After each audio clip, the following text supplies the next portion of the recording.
Assalamualaikum warahmatullahi wabarakatuh. Kali ini kita akan membahas sikap seorang murid terhadap mursyid, yang mana kita ini berbeda paham dengan mursyid tersebut. Sebagaimana saat ini yang sedang viral, yaitu Habib Lutfi bin Yahya yang memalsukan makam-makam. Benar tidaknya, wallahu alam. Tetapi bagaimana sikap seorang murid yang sudah berbaiat kepada Habib Lutfi? Nah, di sini di dalam Fudotur Robaniyah tentang permasalahan torikoh yang dikeluarkan oleh Jatman, ya, hasil kesepakatan muktamar dan musyawarah besar Jam'iyah Ahli Torikoh Muktabaroh Nahdlatul Ulama tahun 1557 sampai 2012. Di sini diterangkan dalam halaman 167. Pindah torikoh karena tidak sepaham dengan guru. Bagaimana pindah torikoh tanpa izin karena murid tidak sepaham dengan guru? Jawabannya tafsil. Bila pada diri mursyid terdapat kesalahan yang bersifat lalai atau lupa seperti kurang wiroi, suka tidur waktu malam, dan sebagainya, sedang amalan beliau sesuai dengan torikohnya sebagai seorang mursyid, maka bagi murid haram untuk pindah. Nggak boleh pindah kalau hanya sekedar kurang wiroi. Kedua, apabila mursyid tersebut tidak arif, tidak adil. Arif ini ma'rifatullah, adil ini maksudnya adalah tidak melakukan dosa besar dan tidak sering melakukan dosa kecil, maka boleh pindah. Ya, kalau mursyidnya ini enggak arif, enggak adil, maka boleh pindah. Ketiga, bila nyata-nyata mursyid tersebut melakukan sesuatu yang bertentangan dengan syariat Islam dan dengan berkedok torikoh dia mempunyai tujuan untuk menghimpun kekayaan duniawi, maka murid wajib pindah, meninggalkan guru yang pertama. Hukumnya wajib kalau seorang mursyid itu sudah nyata-nyata dengan jelas melakukan dosa besar atau bertentangan dengan syariat Islam. Tuh. Ini keterangan dari kitab Tanwirul Qulub dan lain-lain.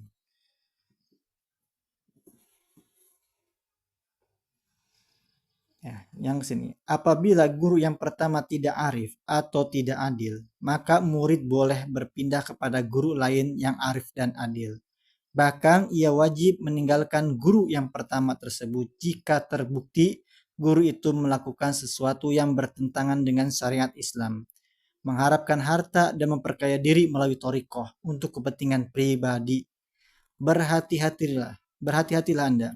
Janganlah Anda mengikuti asuhan seorang kecuali jika hal ihwalnya benar-benar telah memantapkan Anda atau ia telah diketahui sebagai orang yang menguasai ilmu syariat dan hakikat. Karena zaman sekarang ini ya banyak pendusta yang menisbatkan diri dan mengaku atas nama torikoh, padahal mereka di luar torikoh, bahkan menuju ke neraka. Karena jeleknya perbuatan, ucapan, dan ahwal ihwal mereka memburu dunia dengan fana yang berpaling dari akhirat yang belaka.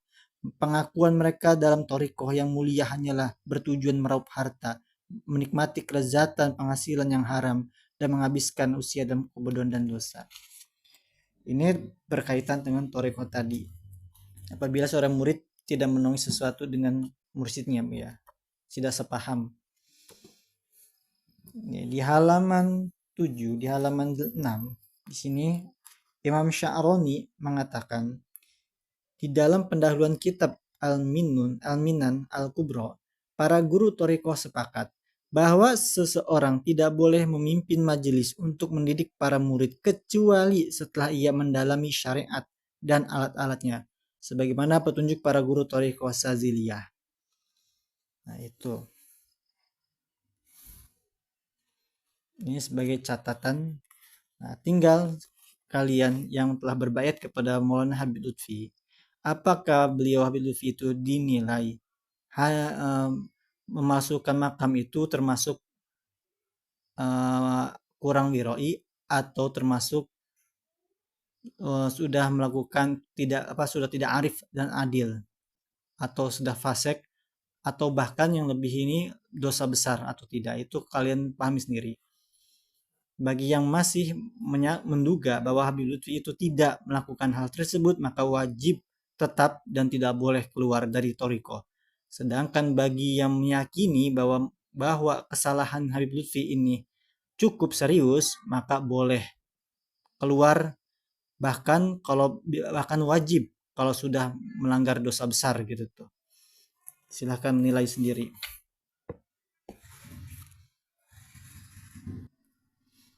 Di halaman 266, mencabut baiat. Soal, murid Thariqah yang menyatakan mencabut baiat dari gurunya tetapi masih mengamalkan Thariqahnya.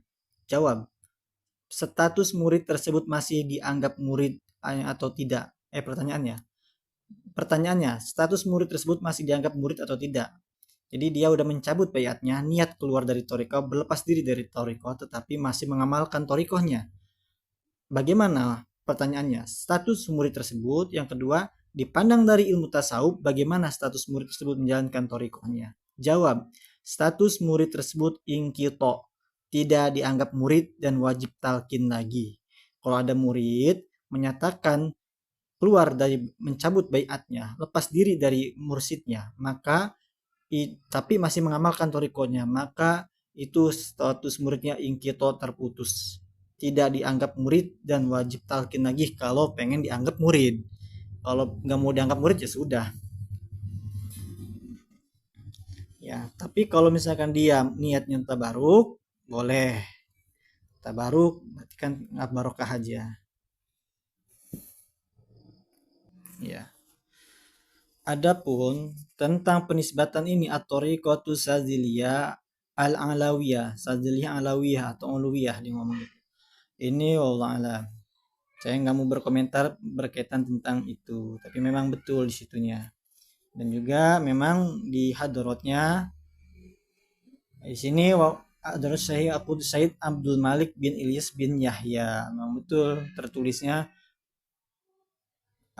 Syed Abdul Malik bin Ilyas bin Yahya. Memang apakah beliau Syekh Abdul Malik bin Ilyas ini bin Yahya atau bukan, apakah bin Yahyakan, biar pihak keluarga Syekh Abdul Malik yang menjawabnya. Yang kedua, di silsilahnya ini dari Al-Kutub Arif Billah, gurunya Syekh Abdul Malik, Said ini pakai Al-Habib Ahmad An-Nahrawi Al-Makki Qaddasallahu sirruh. Ya. Sementara ke atasnya itu nggak pakai Habib, karena memang bukan dari Bang Alawi ya. Tetapi Said Ahmad An-Nahrawi ini dianggapnya Al-Habib. Yang kedua, Al-Kutub Arif Billah Said Al-Hafidh Al-Imam Muhammad Abdul Malik. Syekh Abdul Malik juga di sini pakai Al-Habib.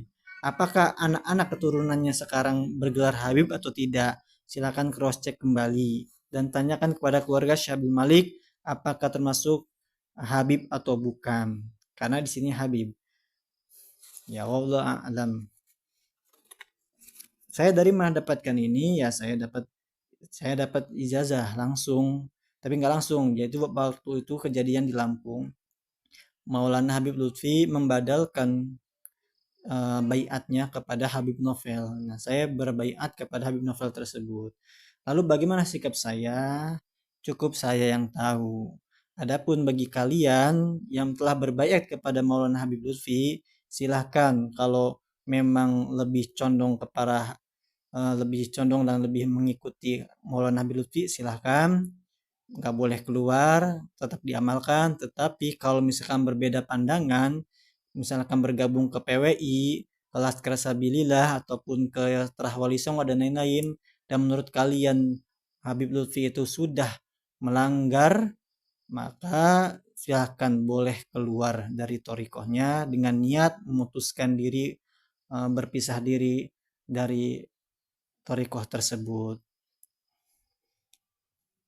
Ya, silakan nilai sendiri.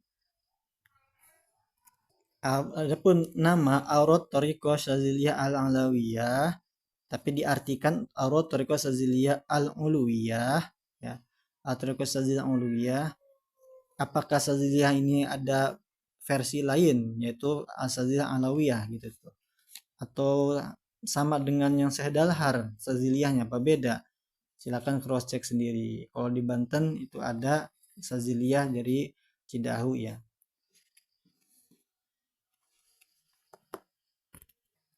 Sekian dari saya. Wassalamualaikum warahmatullahi wabarakatuh.